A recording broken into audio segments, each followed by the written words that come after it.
मथुरा वृंदावन नगर निगम पर पार्षदों ने अपनी मांगों को लेकर किया धरना प्रदर्शन। आपको बता दें, मंगलवार को मथुरा वृंदावन नगर निगम के कार्यालय पर पार्षदों ने अपनी विभिन्न मांगों को लेकर किया धरना प्रदर्शन, जिसमें उनका कहना है कि मथुरा वृंदावन में चुनाव हुए लगभग 4 महीने हो गए और समस्याएं जस की तस। उनके द्वारा कहा गया कि नगर निगम के अधिकारी अपनी मनमानी की वजह से यह कार्य कर रहे हैं। वहीं उनके द्वारा नवागत नगर आयुक्त के विषय में कहा गया कि यह तो नहीं है और इनको अभी कुछ जानकारी नहीं है, लेकिन जो पुराने अधिकारी यहाँ मौजूद हैं वह तो जनता की एवं पार्षदों की समस्याओं पर ध्यान दे। उनके द्वारा कहा गया कि जनता अपनी समस्या पार्षद को बताती है एवं पार्षद अपनी समस्या महापौर को बताती है, लेकिन नगर निगम के अधिकारी अपनी मनमानी कर रहे हैं और जनता की और पार्षदों की नहीं सुन रहे, जिसमें पार्षदों के द्वारा मंगलवार को नगर निगम मथुरा वृंदावन के कार्यालय पर धरना प्रदर्शन एवं नारेबाजी की गई। वहीं उनकी समस्याओं के मद्देनजर नवागत नगर आयुक्त शशांक चौधरी भी वहां पहुंचे और उन्होंने उनकी समस्याओं को ध्यानपूर्वक सुना और कहा कि जल्द से जल्द इनका निदान होगा, जिसमें अधिक जानकारी देते हुए नवागत नगर आयुक्त शशांक चौधरी ने बताया। समस्या है कि जल भराव है, गंदगी की समस्या है। बिल्कुल। मैंने जैसे पहले भी बताया था कि हर शहर की कुछ समस्याएं होती हैं, चाहे वो बड़े से बड़ा मेट्रोपॉलिटन हो,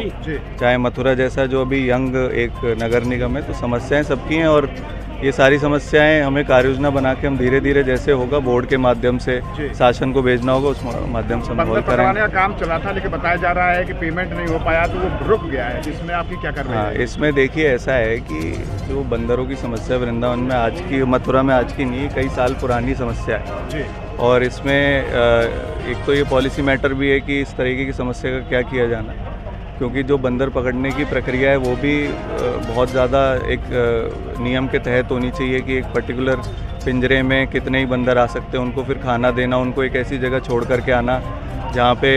उनके लिए रहने के लिए ठीक से व्यवस्था हो। और दूसरा ये भी देखने में आया कि साइंटिफिकली भी बंदर अगर छोड़े जाते हैं किसी क्षेत्र में तो उन्हें अपने वापस जगह पे आने का रास्ता पता होता है। तो इस पर लगातार कार्रवाई कर रहे हैं, बट इसमें एक समस्या ऐसी है जो हम लोग भी देखते हैं और सब लोग इससे जूझ रहे हैं। तो जैसे जैसे निर्णय किए जाएंगे, अब इसमें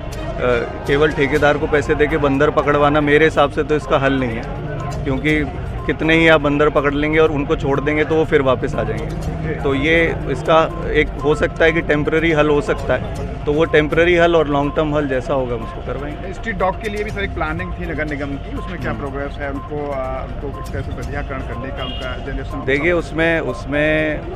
जो स्ट्रीट डॉग्स को लेकर के 2 चीज़ें, एक तो जो पशुपालक डॉग्स को रखते हैं वो तो एक तो प्रतिबंधित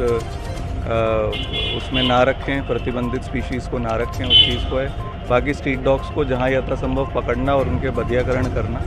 उसमें कार्रवाई नगर निगम की ओर से की जा रही है। जिला प्रशासन की ओर से भी इसमें हम लोगों को जो वेटनरी डिपार्टमेंट है उसकी तरफ से भी हमें इसमें